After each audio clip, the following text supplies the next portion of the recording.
वक्त क्या है? क्या हमें वक्त से डरना चाहिए? आइए इसे वक्त का मंजर के द्वारा समझने की कोशिश करते हैं, जो कि इस तरह है।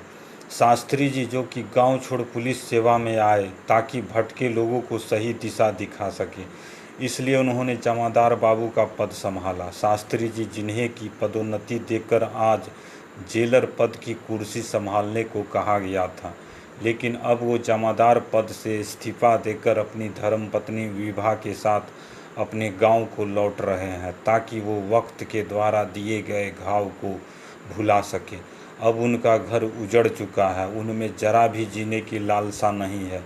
जान परिचित के जितने भी लोग हैं उनके जीवन की वास्तविकता से रूबरू जब भी होते हैं तो उनकी आंखें छलक पड़ती है और सोचते हैं आखिर उन्हें किस गुनाह की सज़ा मिली है। शास्त्री जी जिन्हें कि पढ़ने लिखने में ज़रा भी दिलचस्पी नहीं थी, उन्होंने 7वीं की परीक्षा किसी तरह पास कर ली थी, वो भी अपने घर वालों के डर से। उनका लालन पालन बहुत ही लाड प्यार से हुआ था, क्योंकि वो अपने माता पिता के इकलौते संतान थे। दर्जनों बीघे ज़मीन होते हुए भी वो नौकरी करने के लिए शहर की ओर निकल पड़े, इसलिए वो अपनी पत्नी विभा के साथ शहर की ओर रुख करते हैं। वर्षों बीत जाने के बाद आज उनके घर में 2 संतान हैं, एक अमर जिसकी उम्र 20 साल की है और दूसरी गायत्री जो कि 12 साल की है। उनका जीवन इतना सुखमय है कि दूसरे लोग भी ऐसे जीवन जीने की इच्छा रखते हैं। जब कोई शास्त्री जी से पूछता है कि आपने अपनी पुत्री का नाम गायत्री क्यों रखा, तो वह हंसकर झटपट बोल पड़ते हैं, ताकि जब जब मैं अपनी पुत्री का नाम पुकारूं तब तब देवी देवताओं का स्मरण होता रहे। शास्त्री जी ऐसे शख्स थे जो बिना पूजा पाठ किए अन्न ग्रहण नहीं करते थे। उनको गाय पालने का बहुत शौक था, इसलिए वो अपने घर के आंगन में 2-4 गाय हमेशा बांध कर रखा करते थे और अपनी ड्यूटी के बाद अधिकांश समय उसकी देखरेख में ही बिताते थे। और उनका पुत्र अमर भी अपने पिता के कामों में हाथ बटाया करता था। शास्त्री जी को गायों से इतना लगाव था कि वो लोगों से कहा करते थे, हमारे घर में 4 नहीं 6 लोग हैं। दोपहरी के वक्त जब वो अपनी ड्यूटी देकर खाना खाने को आते, तब खाना खाने से पहले वो देखा करते कि हमारी गैया ने खाया कि नहीं। शास्त्री जी के जीवन में कई अरमान थे। वे चाहते थे मैं अपने पुत्र को प्रशासनिक अधिकारी बनाऊं और पुत्री गायत्री को डॉक्टर। गायत्री तो अपने पिता की परम भक्त थी, वो हर पल अपने पिता के नक्शे कदम पर चला करती थी और किताबों से चिपका रहा करती थी। लेकिन अमर अपने पिता के बातों को व्यर्थ समझता था। वो संस्कारी था, सच्चा था, सीधा था, लेकिन नटखट था। उसे अपने मित्रों के साथ सैर सपाटा करना बड़ा अच्छा लगता था। शास्त्री जी भी अपने बेटे की खुशी के लिए रोज़ 100-200 रुपये दे दिया करते थे। यह देखकर अमर की माँ बरस पड़ती और कहा करती थी, आपके इसी लाड प्यार ने इसे बिगाड़ रखा है। रुपयों के मिलते ही फिर क्या था, अमर झटपट अपने मित्रों के साथ घूमने को निकल पड़ता था।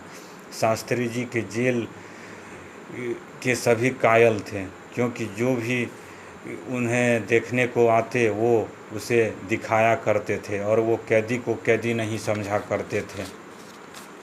अगर किसी दिन कैदी को खिलाते वक्त खाना कम पड़ जाता था तो वो अपने घर से खाना बनाकर भिजवाया करते, लेकिन किसी को भूखा नहीं रहने देते।